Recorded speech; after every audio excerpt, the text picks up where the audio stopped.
திருநீர்மலை பெரிய ஏரியில் மண் திருட்டு கோவில் நிலத்தில் வைத்து சட்டவிரோத விற்பனை.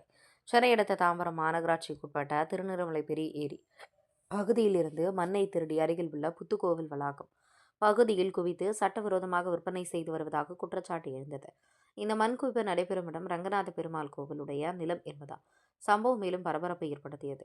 இதேபோல திருநீர்மலை சுற்றுவட்டாரத்தில் உள்ள பல்வேறு இடங்களிலும் மண்ணை கொட்டி வைத்து அனுமதியின்றி விற்பனை செய்வதாக பொதுமக்கள் தெரிவிக்கின்றனர்.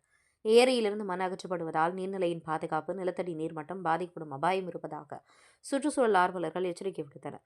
மேலும் கோவில் நிலத்தில் நடைபெறும் இந்த சட்டவிரோத நடவடிக்கை குறித்து உடனடியாக நடவடிக்கை வேண்டும் என பொதுமக்கள் மாநகராட்சி மற்றும் சம்பந்தப்பட்ட துறைகளுக்கு கோரிக்கை விடுத்தனர். இந்த விவகாரம் அப்பகுதி மக்களுடைய அதிர்ச்சியும் கடும் எதிர்ப்பையும் ஏற்படுத்தியுள்ளது. பல்லாவரம் செய்திகளுக்காக எஸ். பிரபு.